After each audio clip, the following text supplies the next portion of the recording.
Hello, everyone, and welcome to this episode of Pop Culture Coram Deo. I am Jeff, one of your hosts. I'm here with Jared, and we are both recovering from watching too late of a showing of Marvel's latest installment, Infinity War, last night. Jared, I told you before we started recording that I've never been hungover, but I imagine what I'm feeling right now is what it feels like to be hungover. Yeah, I imagine so, man. I feel awful. I drank. So when I go to the movies and I buy something, I've got it in me to get the best deal possible. And so if it's free refills, I'm going to drink the whole thing and try to get a refill. But it was like 60 ounces or something. And I ate too much popcorn and I just feel awful. I felt awful this morning. I feel better now. We could have called it war on our pancreas. Yeah, for real. You know what's really tragic about this whole thing here, Jared? What? We didn't even see the latest showing. We just saw a later showing of the movie. We saw an 8:30 showing. That's plenty late, man. 2 hours and 30 minutes long. If I can use the Christianized version of the old Danny Glover catchphrase from Lethal Weapon, I am too old for that kind of stuff. I believe it, man. Me too. By the way, did you see that IMDb has this movie rated a 9.2 out of 10? I did. Now, it's something I want to talk to you about. I guess we can do it now as quickly as possible. And fair warning, guys, from this point on, there are going to be all kinds of spoilers for Infinity War, so heads up. If you don't want to have that plot spoiled for you, details of the movie spoiled for you, just hit pause, come back to this episode after you've watched the movie.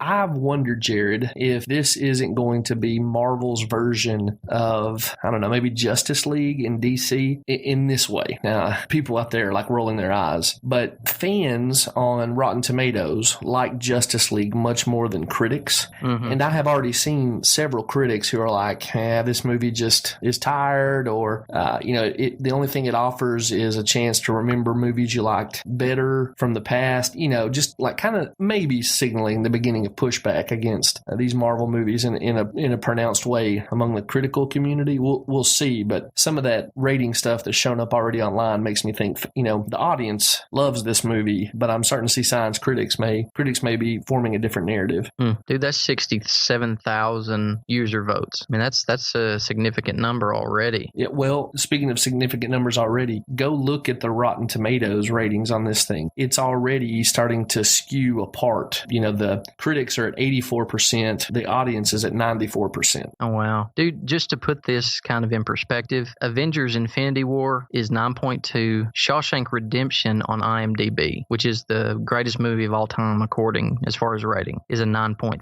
Wow. So that's pretty significant. Yeah. If the parking lot last night was any indication, this movie's going to do very well.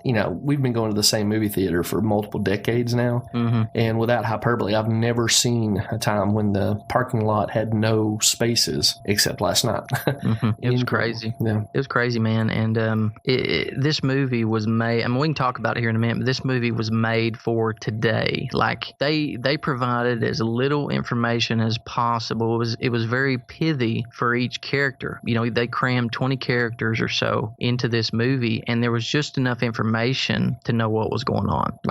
And it still took 2.5 hours. Yeah. All right. Well, let's just keep going. I'm gonna start with my summary. The heroes of the Marvel Cinematic Universe team up in a cosmos-sprawling battle against uber-powerful Thanos as he attempts to assemble an all-powerful weapon, which he intends to use to wipe out half of the universe's population. That sound good, Jared? Sounds good, man. Okay. Well, let's just talk about general notes on the film before we get into the analysis. I think your point there about how big the cast is and how sprawling the story is in this movie is well taken. I wrote in my notes, if you're listening to this and you're a fan of Lord of the Rings, this is Marvel's Lord of the Rings. And we have a battle in this movie that is Marvel's version of the Battle of Hornburg or Helm's Deep in terms of scope and theme, if not result. So, what I'm trying to get at there is that this movie is grand and moves around. Tons of characters have to get attention. The thing I'd ask you though, Jared, do you feel like any of the characters got shortchanged? I lean towards Black Panther got a little shortchanged. Trying to think. If you want to be charitable, but that was the main one because of how big that movie was. But that, assuming that this production was almost done by the time they realized how big Black Panther was, so I want to be charitable. But that's my opinion. I think that character got shortchanged some. But as far as others, none ring a bell. Yeah, I was impressed. The Russo brothers did Civil War, and when we went into Civil War, I thought there's no way they can give enough attention to all the characters who are involved in this movie, but I thought they pulled it off. And here, I kind of feel the same way. You're probably right. If you have to pick one character who didn't get as much time as some of the rest, it would be Black Panther. But still, man, like the ultimate battle in this movie takes place in his backyard, and he's all over the place during that. Right. I'm impressed. I came away going, they did something that on paper looks pretty impossible in terms of characterization and getting all the plot elements in, and I feel like they landed it. Yeah, I think so, brother. I mean, it was a really, really good movie, and the battle scenes were amazing. I mean, even from the beginning, with the various henchmen for Thanos, I'm sorry. I mean, they were amazing. Yeah, you're talking about specifically Thanos' John Piper. Yeah, he was creepy, man. Rejoice, you get to die for the great Lord Thanos. Yeah, that was funny. It was. He kept saying it over and over again. Yeah, that character's name, by the way, is the Ebony Maw. Okay. And so from now on, when I quote John Piper, I'm going to hashtag it Ebony Maw. There you go. Do it. The one thing I will say, and this may feel, I don't know, like I'm going back a little bit on what I said earlier. I don't feel like, let me say it this way. I assert still that no character was really particularly shortchanged in this movie. But by virtue of how many people they have to pay attention to, if by some strange chance one of our listeners is making Infinity War their jump-in point, I'm going to tell them just stop, because caring about these characters is so dependent upon you having come to know and care about them in previous films. If you come to this movie expecting to be emotionally drawn in by what happens in this movie, I think you're going to come away going, I just didn't have enough time to care about any of these people. The movie is depending upon you being familiar with these. I'm not saying you have to see everything in the Marvel Cinematic Universe, but clearly you've got to have a pre-existing relationship with these characters to really appreciate this. Yeah, I didn't even know. I have not seen Thor Ragnarok at least all the way through, and so I was kind of lost at the beginning of this one. Yeah, well, and that is where we start. So basically, Ragnarok ends with the Asgardians in exile on this big spaceship, and when we jump into this movie, man, they did such a great job establishing the stakes. The first thing we see is this Asgardian ship torn to pieces. We see Heimdall, struck down, and then we realize Loki's up moving around, but that thing crumpled up at Thanos' feet is Thor, who he then manhandles. And I think you and I said it in the theater. As soon as the Incredible Hulk comes out and starts bashing on Thanos, and Thanos just like a prize fighter gives it right back to him hand to hand, you come away going, holy cow, this is really legitimately the biggest threat that these guys have ever run up against. He's taking out Thor. He's going toe to toe with the Hulk. Really, really good storytelling considering they had to get right to it. They found a mechanism to do it very effectively, I think. Yeah, good call, man. Good call. What about conscience issues? All right, so let me just run through what I've got here. You fill in what I've missed, okay? Okay. I noticed some foul language. I also noted some crude language, like Peter Quill makes jokes based on male anatomy, stuff like that. Yeah. Scarlet. Go ahead. It seemed a little more than normal. Yeah. Just, maybe 5 or 10 words more, 5 or 10 things more than normal. Yeah, dialed up a little. Yeah. Scarlet Witch and the Vision are obviously hooking up in a hotel room, and Vision tells her, like, we shouldn't have gotten out of bed this morning. Although we don't see anything remotely sexual other than him looking out a window and she stands up out of bed. She's not even like provocative dressed. It's just clearly assumed. And then there's a touch of violence in this movie. Yeah, just a touch. It is interesting that Marvel does a good job of having lots and lots of consequential battles where people get hurt, but there's virtually no bloodshed. There's a particularly poignant moment where a character dies in this movie, and you see that character falling, and then you see that character laying on the bottom of the ground, but you don't see the ending of that character's life either. I appreciate that Marvel takes care to do stuff like that, because we live in a world where these movies are necessarily going to appeal to children. And yeah, sure, adults are going to love them too and want to see them, but I appreciate that Marvel still says, well, we can do this in a way that, basically isn't Deadpool and doesn't just, make everything as over the top as possible, or even as over the top as you would think in a real world scenario. I mean, I feel like I'm talking crazy talk here, but if these things were happening in our world, there would be much more gore. Marvel doesn't make that front and center in their movies. I think you hit it all, man. Okay. Well, let's chop this thing up according to Christian worldview, and we'll start putting it back together. Creational goodness in this world. Two things I wrote down. We see good things from the real world accurately reflected in this world of gods and titans and wizards and superheroes. We see friendship. We see romance. We see the pursuit of happiness in life. Those things are assumed to be good and worthy of protecting. Mm-hmm. And I appreciate that. I think it tells the truth there. And I think more importantly, at a fundamental level, the conflict in this movie assumes that living beings should have their right to life not infringed upon by fellow creatures. Makes sense? Like, the problem with Thanos is that he thinks he has the right, the will, whatever language you want to use, to determine how many people get to live and how many need to die. Mm-hmm. And it's a good thing this movie says that's horrifying, right? Mm-hmm. What are you seeing there I didn't get to?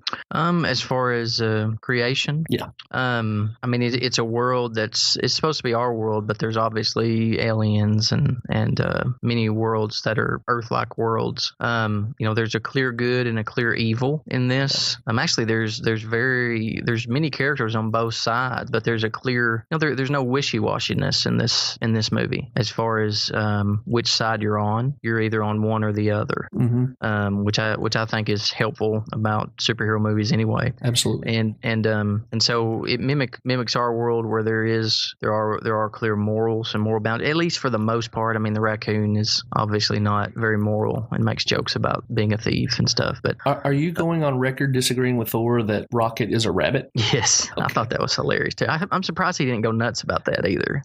There's something there because he always hates references to being an animal. Yeah. So I knocked you off your vocal train there, so carry on. Sorry. Yeah. So other than the rabbit, the raccoon, Rocket. But so as far as creation, it very much mimics our world. Very much mimics clear good and clear evil. Evil must be fought, must be opposed, and when there is evil, the good need to come together to fight it. That's what I've got for creation. Okay, well, I'll take Fallen initially again. Sure. What's Fallen in this movie is a fantastical presentation of actual real world evil, which I like, as you said, about superhero movies. Again, the central conflict here is that this super powerful person thinks that they should amass power to decide the fate of their fellow creatures. And that something like that shows up in our real world, right? The Lord Acton quote, power corrupts, absolute power corrupts absolutely. Mm-hmm. We live in a world where individuals who attain some degree of power, they often use it to abuse and even murder as a result of the same kind of pride that moves Thanos, right? Mm-hmm. And the same kind of fallen thinking that Thanos evidences. These things are like dialed up to 11, super large, but they're rooted in the same stuff we see in offices and churches and civic organizations and the government all the time. Oh yeah. Carry on from there. Definitely. If evil people aren't opposed in this movie, then they're going to take over, and basically half the population of every world is going to die at the snap of a madman's fingers. And so the fallenness of it is one that I don't know. What's interesting, man, is the whole emphasis on the 6 stones at the beginning. These 6 stones being being part of creation, where you're giving these stones to potentially evil people or potentially good people. I just thought it was it's interesting. It's interesting because underlying these 6 stones, the fact that they separate the stones. Number one, similar to the Lord of the Rings, where you separate the rings. No person needs this much power type thing. Well, why not? If man isn't basically good, right? Why not somebody have this much power? So there's this underlying assumption, like you said, that absolute power corrupts absolutely, and which is interesting considering the world that we live in, where folks want to argue that kids are basically good until they're taught evil, until they're taught wrong. When the truth is that folks often do. Like in a previous episode, you asked me what superpower I would like, and that question was posed in a study one time. The question went, what would you do if you were invisible? And the interviewer, as he asked the men, at first they were talking about helping people, but as he probed more, eventually the men wanted to be in girls' locker rooms. Mm-hmm. And girls, at first they wanted to help people, but as the interviewer probed more, they would talk about going and stealing stuff from department stores like clothes and jewelry. And so it's very interesting when you consider that this world would argue it seems that men can choose to be good or evil, but yet it's also arguing that men cannot be trusted with this much power, which is, how do those two things fit together? But they do somehow in this world, evidently. Yeah, maybe there's some idea that like men would just choose to be evil with power, but I'm with you. Like the idea that power corrupts is sort of dependent upon an idea that creatures are fallen and that they're not going to use power for wise and noble servant-hearted ends. Absolutely. I mean, you would think. I mean, you give power to the most vulnerable, the best person among us, right? I mean, that's kind of the assumption. But they're wanting to give today. They're wanting to give power to the youngest of children to determine against their own biology. Yeah, absolutely. Hey, on redemption and glorification, I really struggled here. If you're listening to this, you know how this movie ends. I'm assuming this movie's designed to not give you a redemptive ending, right? And it doesn't really give you a vision of any good world to come after it. So redemption and glorification for me on my notes are pretty much empty. What do you have there? Yeah. Well, I would say redemption and glorification happens if they can somehow reverse. If not Tony Stark, but Doctor Strange. Did Doctor Strange die in this one? Yes, he did. Okay, so somebody's going to have to get the time. I may be spoiling the next one, but somebody's going to have to turn back time, is what I'm assuming. Similar to how Thanos turned back time to get the final stone. Sure. That's what I'm assuming is going to happen. What are you thinking? Well, I think you're right, because we kind of know how superhero movies go, and with this one, we've seen the comic book precedent on the story. But just looking at the movie as the movie itself, the only glimmer of hope you have is that final scene of Nick Fury as he himself is dissolving into ashes as one of the members of the half of the cosmic population who Thanos is eliminating. He has signaled what isn't stated in the movie, but what we know is Captain Marvel, who is one of the more powerful characters in the Marvel the Marvel Comics universe, who's not really shown up in the cinematic universe yet, but is very much on her way. That's awesome. Yeah. So it is a woman, right? Yeah. The character started off as a Kree warrior who was a male, but eventually, in the way that these things get handed down, it came to rest on a character named Carol Danvers, who has been several different superheroes in the Marvel comic universe over the years, but really took off when they made her Captain Marvel. So much to look forward to. Her movie's coming out pretty soon too. Awesome. You ready to move into analysis then? Oh yeah. All right, so I think we've answered question one. What's the story? We've kind of tried to walk through that pretty thoroughly. On the second question, where am I? Where we hope to see the style and shape of the imaginary world. I think I'm there, very willing to do what the movie is asking of me in terms of rooting for those who defend life and rooting against those who love death. I'm very willing to give my support to the collection of heroes who are opposing murder, and I think it's a good thing that the film asks me as the audience member to give my allegiance to those who are seeking to protect life. Oh yeah. I think I identify with those who oppose Thanos. But I love Spider-Man. I mean, I grew up. He was probably my favorite as far as all superheroes. He was my favorite character growing up, and he does a great job in this movie. I love the interaction with Tony Stark when he says, "You remember this real old movie, Aliens?" Yeah, it's just hilarious that he's that's how he is in the comics. He's kind of snarky, and I like that about him. But so I identify with, if I'm a superhero, it's Spider-Man. Peter Quill can kind of be that way too, but I don't know, man. I enjoy Spider-Man and his abilities. I always thought it was really cool, and believable ones. Getting bitten by radioactive spider. At least in my imagination as a kid, that was at least in the realm of possibility, something that could actually happen. Yeah. So I identified with that. I love that. I don't think we're rare on this front, but I join you. Spider-Man, top 5 superheroes. My kids, their room is lined with action figures I've collected over the years, and a great number of those are Spider-Man. Tom Holland does such a great job, and Tom Holland is the rare British actor who can do an American accent where I don't immediately go, "Oh, that's a British dude doing an American accent." We get to see the Iron Spider suit in this movie, and that is an all-time favorite alternative Spider-Man costume for me from the comic book world. There's a couple PlayStation games where that are built on Spider-Man and where you can get alternate costumes, and the Iron Spider is one that I'm always looking forward to use. So yeah, Spider-Man is particularly cool, and he gives you really one of the most poignant moments in the whole movie. I mean, this is a grim, heart-wrenching movie, and it's maybe never so much that when Tom Holland, playing Peter Parker, falls into Tony Stark's arms and tells him, "I'm not ready to go. Please don't let me die."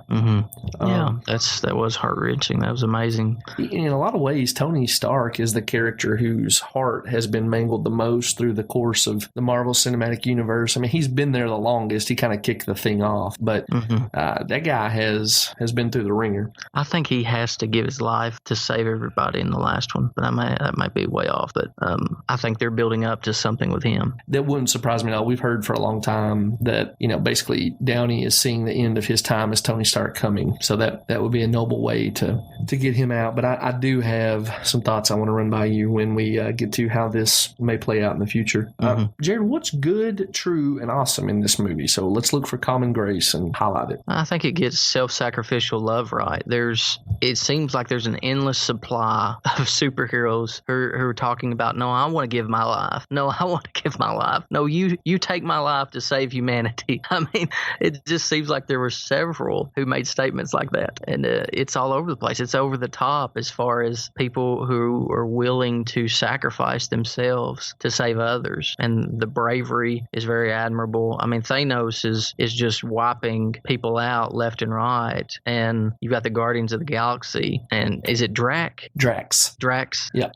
Drax just wanting to bulldozer in. And I mean, the bravery is pretty remarkable considering this guy's like, I don't know, is he 15 feet tall? Oh, yeah, he's huge. And again, no problem going toe to toe with the Hulk and beating the Hulk so badly that Hulk is afraid to come out, even though Bruce Banner is trying to surface him several times during the movie. So yeah, Drax. Now Drax, I'm not sure how familiar you are with his storyline, but his family was killed by Thanos, and so he is revenge brave. You know what I mean? Yeah.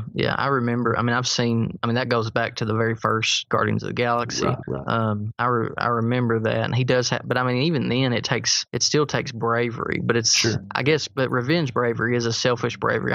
It's not that I'm not willing to give my life for others. It's me willing to give my life because I don't care if I live or die, and if I just want this guy dead, type of thing. Yeah. Well, I don't mean to distract from your central point. There are so many characters here who very nobly, if that's a word, in very noble fashion, seek to give their own lives to protect the cosmos from Thanos, or even just give their lives to protect someone else that they love. And you're right, it's a good thing to see. Yeah, it's all over. I mean, it would be harder identifying characters that weren't willing to do that than it would be, at least on the good side. Yeah. And they're willing to come together. I mean, the Avengers aren't on speaking terms, but when they're needed, they put all that to the side and come together. I mean, the church needs that.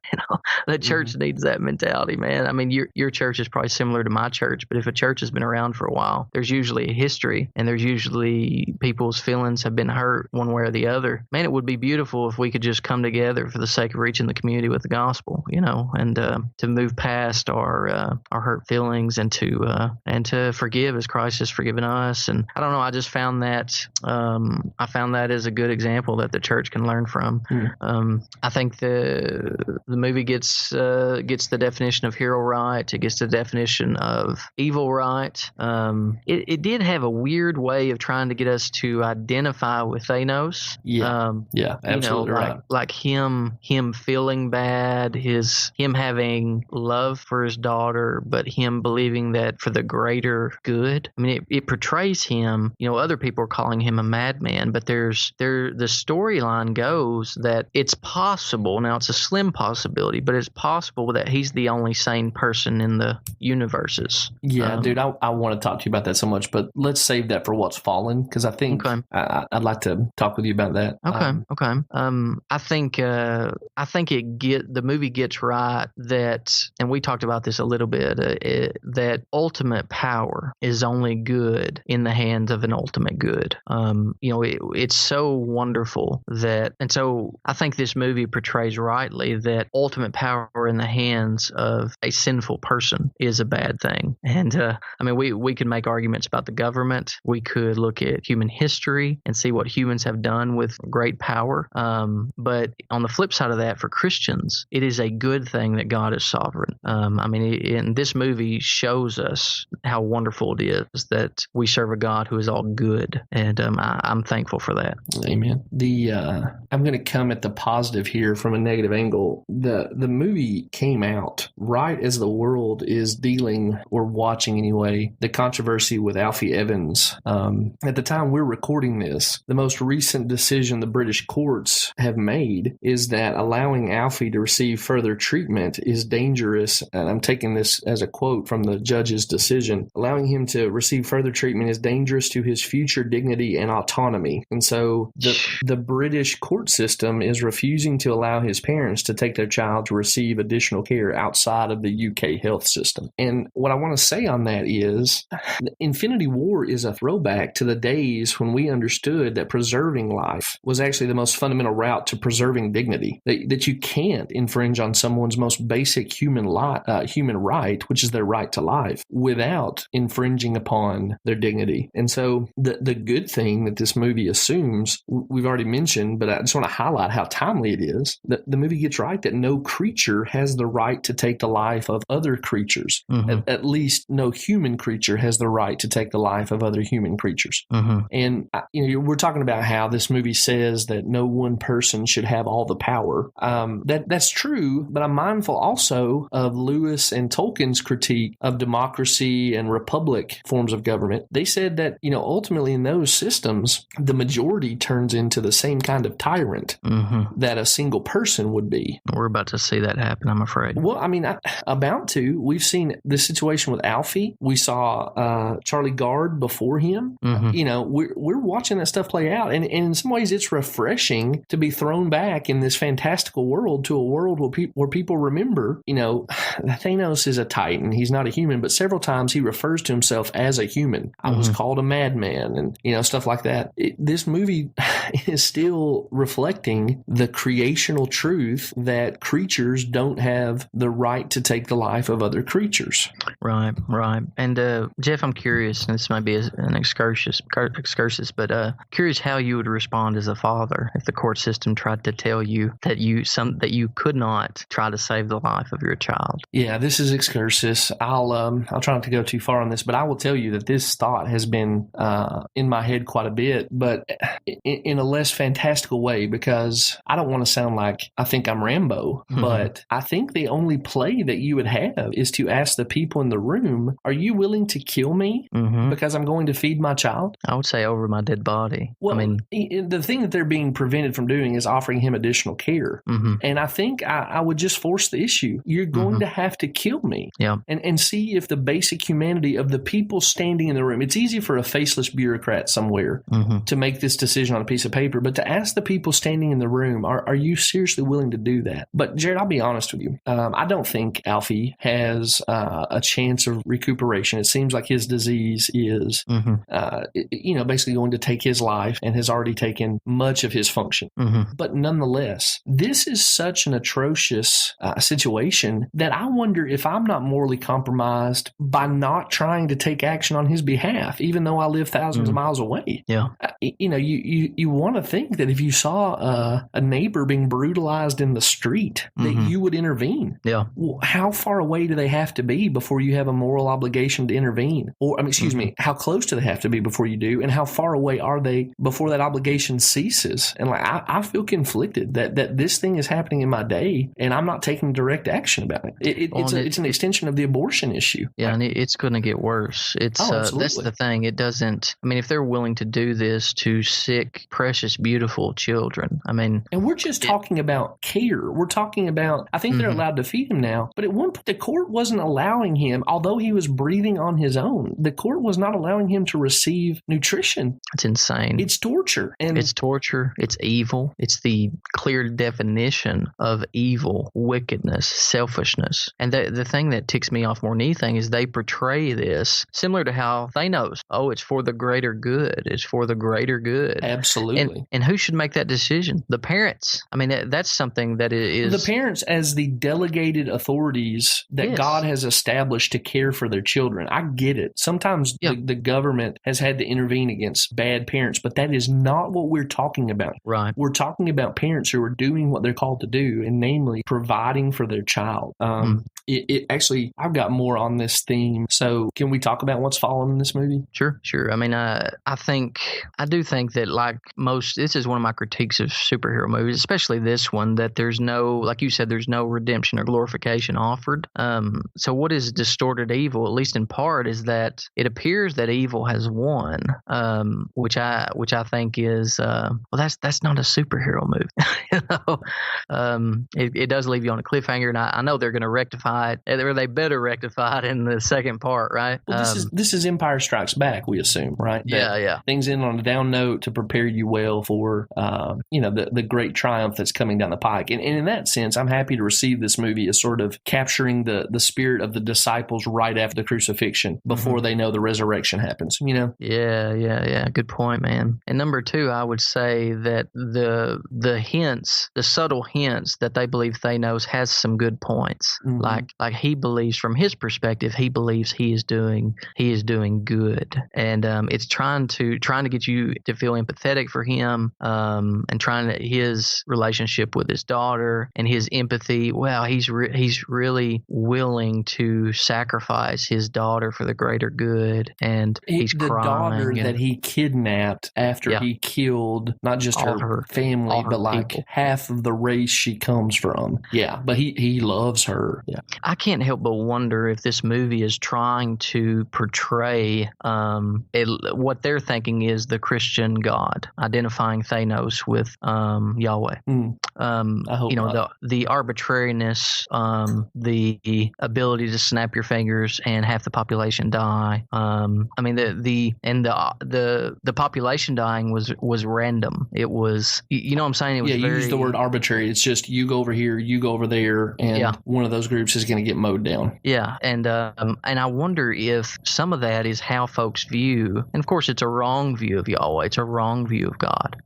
We believe, and the Bible teaches, and God has self-revealed through the prophets, apostles, and Christ, that He is all good, all powerful, all knowing, all wise, all present. And I mean, all those realities means that whatever He does, whatever He ordains, is right. And if you don't come at good, or the definition of good and what is moral from God's perspective, you end up with an arbitrary, whimsical morality that's based on the majority. I mean, I would love to see an atheist tell me why what they're doing to Alfie and the family there is wrong, and why we shouldn't do it here. Well, Jared, I mean, that's the bleak future we're looking at. They won't have the resources to do that. And if you get on Twitter, there's already this phrase that's developed called Alfie's Army. That's a belittling term to describe people who are on social media saying it's crazy we're starving a little boy to death.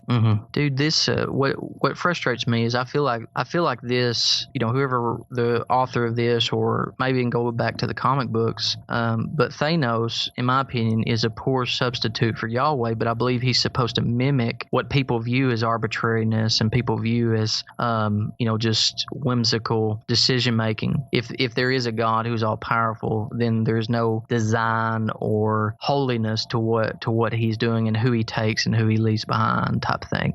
But what they don't realize, what the British government is doing right now, is closer to Thanos than their description of Yahweh. Absolutely, Jared.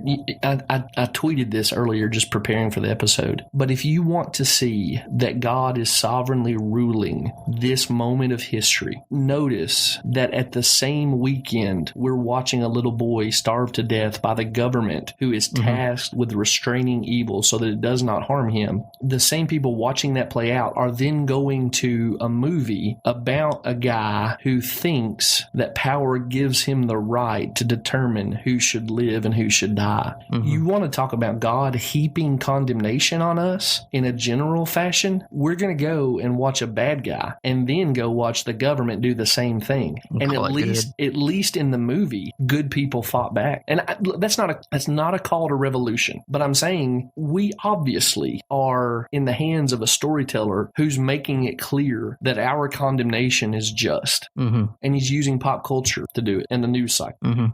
It is very interesting. And I was pleasantly surprised surprised that I mean, you've heard these arguments before concerning we need to quit having children in America because we need to come up with this one child rule or just stop having children altogether because we're going to run out of resources for Earth is not going to be able to support all these people. You and I've heard those arguments. I mean, Jared, you're pulling this right out of what I wrote down here. I read these comics when they came out in 1991, so that was like right at the end of elementary school, right at the beginning of junior high for me. Mm-hmm. And I remember when Thanos, I'm taking your pronunciation. Good job. When Thanos shows up and he says, I want to kill half the universe in service to my mistress, Lady Death, because there are more people alive than dead. In 1991, that was immediately assumed to be shockingly horrifying and monstrous. Mm-hmm. But what I see in Infinity War in the subsequent years is that we have so changed, and like you said, we keep hearing this delusional idea of human overpopulation of the earth. Despite all available data, people keep talking about human overpopulation. We live in a world where peak oil theory is telling us that, there aren't enough resources to go around. People have become Thanos-like in the interim between when these comic books came out and when the movies come out. Let me interject something real quick.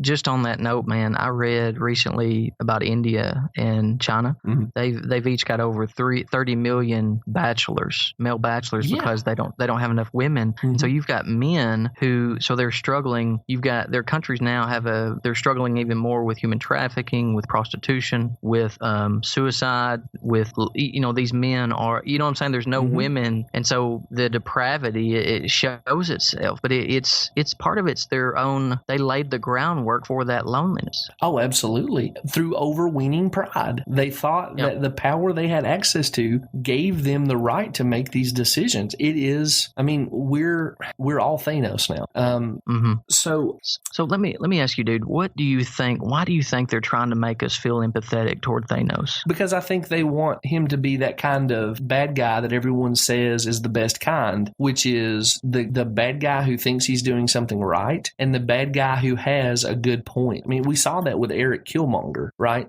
They were already doing that. Thanos is just a bigger version of that from Black Panther. We're supposed to come away going, oh, yeah, he's got a point about how if we could take half the population out, everybody else would get more of the resources. And, he's a sympathetic character. That's the thing that is most jarring to me about this movie, coming from a familiarity with the comics. Thanos was just a monster, rightly so, in the comic books. The only thing that humanized him was that he was in love, but he was in love with death. I mean, that's what we talk about when we talk about sociopaths and the great monsters of history. By the time this movie comes out now, we've lost that moral language and that moral framework to the degree that we kind of need to see Thanos as a sympathetic character, because he sounds like what our self-appointed experts are telling us as they basically prolong their attempt at social engineering, some of the consequences of which you've just been talking about. Mm-hmm. So, I mean, I guess really to put a bow on my sense of what's fallen here, I still think most people would be scandalized by the idea of wiping out half of Earth's population. That's the closest to a real-world scenario of what Thanos is proposing. But we do have larger numbers than ever deciding that through abortion, intentional childlessness, that they kind of have the same goals Thanos has. They just want to do it with future generations rather than the one that's alive right now. And this that's interesting. Yeah, I mean I think that's unavoidable. And the thing that's truly horrifying is that this situation with Alfie Evans, again, Charlie Gard before him, it's showing us that there's an increasing number of people who are willing not just to play Thanos in social engineering and their own personal choices, but they're ready to line up behind him in support. Mm-hmm. And that portends black things for the future of life on this planet in a way that is actually a threat, to human flourishing. Oh yeah, and it will be a huge threat. That's what's so scary is it'll be just based on who's got the biggest stick and what they want to do, and all they have to do is argue it's for the common good. If you want future generations to be able to blah blah blah blah blah to flourish, we've got to make sure these current generations don't. Mm. Or we, if you ask the question about wiping out half the world population, people would freak out. But if you said, what if we just wipe knocked out, immediately the terminally ill who are going to die in 6 months anyways, people would pause. And they don't, people, they just do not, I don't think, this sounds bad, man, but I don't think a lot of folks are, have enough training to think logically and ethically. Well, sin makes us stupid. Yeah, sin does. The noetic effect of sin corrupts our mind. Yeah. We think fallenly. We run with our emotions. I mean, if we suppress the truth and unrighteousness. If social media tells us anything, dude, I mean, the arguments that I see posted, I mean, it's much of it is pure naked assertion based on arbitrary feelings. Trying to enforce your preferences. Yeah, I really do believe, for me personally, if you pulled away, the Christian world, the Christian worldview, I would become a hedonist. I think for society, if you pull away Christian ethics, you collapse into a Nietzschean will to power almost within days. And we're watching it play out. Right. And Christianity is going to have to pick up the pieces of all this. I mean, the church, the local church, there's going to be a lot of hurting people. Well, look, Jared, I don't want to get overly political here, but one of the things that's really troubling to me in the church is that we have the same Nietzschean instinct. So there is clearly a faction within the church who is okay with the government pointing its resources at a group of its citizens as long as it's the one that they're on board with, right? We've just got we've got evidence of that, but then you've also got this some of the stuff happening in the realm of racial reconciliation, where people are trying to use power structures to enforce conformity with their perspective on an issue that's very murky. So we have too worldly a church to say that the church is going to be the solution, at least as it appears now. This could be a time of winnowing. God may bring revival, but there's a lot of evidence that the church just does the same thing in terms of using the will to power for their own self-interest. Church does the same thing, just on churchy subjects rather than, what we consider more civic concerns. Oh, yeah, I can see that. I'm going to climb off my soapbox here, but I'm deeply scared by these things. And I don't say that because I think God is not in control. I just know that God often ordains for his people to live in really black situations. And I'm not excited about watching these forces come to full fruition. I'm not either. And it moves fast, moves faster than when we were kids. At least it seems it does. It seems to be because of the internet and everything is instant. Ideas travel faster. And I mean, these ideas are propagated in many of the public schools, but I don't think all of them, but I think the system is broken. And then especially in higher education, these ideas are presented as good. And so we're going to see there's going to be a harvest of these ideas. And I do dread that, but it's almost like folks have to try it for themselves before they will realize that it leads to the grave, that it leads to destruction. Rebellion against God always leads to the grave. And and God is often provocatively kind in a way you're describing. Like, people forget that New York, elite society in the days leading up to World War II were very captivated by the idea of eugenics and social engineering. We're speaking very complimentary about that. You see it in some of the writers of the period, but Hitler came along and did it. And so everyone was forced to go, oh my gosh, that is horrifying. Now, I'm not saying God was kind to allow the Holocaust, but in his providence over a fallen world, you're right. Sometimes the atrocity of the idea fleshed out causes the broader society to pull back. But the thing is, man, I'm scared about whatever that Holocaust level event is that sort of forces people to recalibrate. Yeah, and it will take something drastic, because it seems, I mean, it's like socialism. People are looking at, basically socialism has never worked. But it's never been implemented correctly. Exactly. That's what they say. Right. And so folks will, if there is a Holocaust-like event in America, folks will, unfortunately, they'll say, well, it was a good idea, but we just didn't implement, whatever caused it correctly. And that's the scary thing. Something Carl Henry emphasized about the Bible, and I think it's helpful, is that the Bible is a book for humanity, not just for the church. And if you want to know how to flourish as a human being in God's world, did you and Carl Henry just become theonomists? No, I don't think so. Okay. But no, your point is valid. Like, if you want to know how humans flourish, right, you study the scriptures and concerning morality, right? If the further you get away from God's ideal for morality, so think Romans 1. Also, yeah. Yeah, ethics. And I mean, you get to Romans 1, he talks about how basically there's this progression into depravity and a reprobate mind. And what it is, it's running from God's design. It's running from how God has made all things and revealed through conscience, through the natural order, but also through special revelation, that this is how you flourish in His creation. And if you rebel against that, you're not going to flourish. There's going to be death and destruction and misery, and I mean everything that happens as a result of voluntarily diving into God's wrath. Well, that is about as bleak as the ending of Infinity War. I think there's some positive here on that last question. How does the gospel apply? Mm-hmm. So in considering this movie, I feel like Infinity War is embodying two particular texts that Christians are very familiar with. The first, it embodies the idea that there's an adversary who's prowling around like a roaring lion seeking someone to devour. Thanos is very clearly a satanic figure. And there's shades of Hebrews 2:14 as well, that this satanic figure holds the cosmos captive through the power of death. Mm-hmm. But as we've already talked about, that just sets you up to rejoice in Jesus Christ, who is all-powerful, who is the very epitome of all that is good and right and beautiful, who's going to go into death and take the power of death away from that adversary.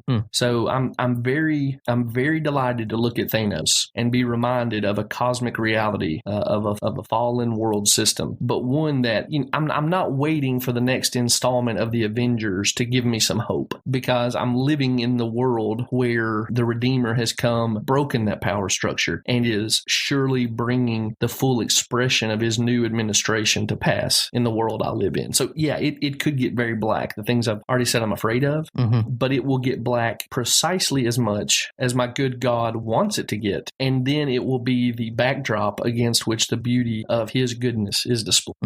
Amen. Yeah, there's a reckoning coming. I mean, God will one day balance the books, and the one who ultimately rules and reigns is not like Thanos. I mean, if you look at it from the triune God, I mean, He is all good. If you look at it from, God the Son incarnate, ruling and reigning for all eternity, He is all good as well. And so, I mean, the people ultimately, the deity that is in control of all things forevermore is all good. And so, I mean, Thanos is a backdrop, like you said, that just magnifies the goodness of God. And I'm thankful for that reality. So the gospel is better. The gospel provides a better remedy, a better value of humanity. That think of the image of God. The image of God is not even considered in this movie as far as from the negative perspective. The value. So the bad guy doesn't consider that he's destroying the image of God. Thanos does not consider that all these people he's arbitrarily wiping out are God's image bearers that he is just eradicating. Doesn't even think about that. And that the image of God deserves to be protected because of its intrinsic value given by its creator. And only God should determine when His image is to be taken from this earth. And so the gospel provides a better answer, not only for what is wrong with the world, but how to fix it. This movie kind of, if all there is this world, these arguments, if all there is this world and there's no creator, there's no one giving us dignity, then Thanos doesn't look that crazy. Let's eat and drink for tomorrow we die, or I like your stuff, let me take your stuff, or my life is more valuable than yours. If there's no objective value from my creator given to me, and all of us being made in His image, then if my stick is bigger, then I should be able to take what I want. I mean, that's kind of the mentality. But the gospel drives us to the reality that not only are we made in God's image, but God has become man for the purpose of ultimately conforming the church into the image of Himself, the image of Christ. And that is a wonderful reality that He will complete in all the church. But on the flip side of that, He's going to pour out His wrath. So this movie ends on a cliffhanger, but there's no cliffhanger concerning how human history is going to end. God's promises are sure, and they will come to pass, even regardless what appears to be. There are folks who look out and say, well, look at how bad things are. Look at this or look at that, and see that proves that things have been worse in various pockets of human history than they are today. But yet God is still sovereign, reigning. I mean, 400 years years of human slavery in Egypt for the Israelites. But yet God wasn't deaf towards them. I mean, and you read of the human history and you see all that has come out of that, and ultimately the Savior of the world. I mean, it's amazing. And so, through Christ, we are being perfected too. One day Christ is going to balance the books. And you know what's cool about this movie, dude, is one day Christ will snap his finger and wipe out his enemies. Absolutely. And it's a very similar tale, but it's the good wiping out the evil and reconciling all things to himself. And I long for that day, man. I long for the day when Christ is making decisions, because what he does will be right, and it will not be self-seeking, and it will not be based on a limited knowledge like British Parliament has. It will be based on an infinite knowledge that is all good and ultimately for God's glory. Amen. Amen. I think we know how the comic book version of the story plays out. We see Nebula being tortured by Thanos as a way to manipulate Gamora to do what he wants. And Nebula, I think it's Nebula, it may be Gamora herself, but I think it's Nebula who is in the comic books offered as a shrine to death. He brings her to the brink of death, but won't let her die, and offers that as a gift to death. And again, shades of that in the movie adaptation, but looking forward to the next installment and assuming that it's going to give you the resurrection joy that is kind of baked into our sense of how hero stories should work. It will be very appropriate if they have a character who died in this movie come back and be the one who takes the gauntlet from Thanos' fist. If it's Gamora, who Thanos threw to her death from a cliff, if she returns from the dead to take the gauntlet, that will be about as accurate a representation of how cosmic history is actually going to play out, or has played out, that Marvel can attain to. And I'm looking forward to see if they rise to that opportunity. Surely that has to be done, right, with how many have died. Surely. Well, Jared, anything else to add to this one, bud? No, I think the movie's worth seeing, folks. Actually, it is a very, very good movie. You'll find it very enjoyable. Yeah, it is such a long movie, but I never noticed. You know what I mean? I never at any point thought, gosh, this is stretching on. And truth be told, I did feel that way sometimes watching like the Lord of the Ring movies. Oh, yeah. I was enthralled. I don't know how it'll stand up to rewatching, but I was on the edge of my seat the whole time. So that's an indicator to me of how well they're telling the story. So yeah, I'm with you. Oh, yeah. Good job. Jared, where can they find you on the social networks beyond just our podcast? You can find me on Twitter at Jared H. Moore. You can find me on Facebook at All Truth is God's Truth. And you can find me and Jeff on our blog at pathos.com/blogs/pop culture Deo. Be sure to check us out. We write companion pieces to our episodes there. Absolutely. And I'm going to appeal to you guys. If you're listening to this, one, thank you so much for doing that. Two, while we had an initial flurry of several reviews left on iTunes on our behalf, we seem to hit a lull on that. And those are so important for iTunes to say to new listeners, you might want to listen to this show. And so I'm just asking as an appeal, if you're listening to this and if you feel like you've been profited in any way, would you please consider how you could remind yourself to sit down at a keyboard sometime and leave us a review on iTunes? I would greatly appreciate that. And it may help, to whatever degree we are helpful, it may help other people be served as well. So thanks for listening. And if you're interested in connecting with me outside of the Pop Culture Dale podcast, I'm at Right Jeff on most platforms. Jared, anything else to say before we head out, man? Do you know what you want to watch next? I'm not sure, brother. I'm not sure. Okay. Well, guys, stay tuned. We will let you know soon what we're watching next time, and then we will talk to you again next time on the Pop Culture Dale podcast.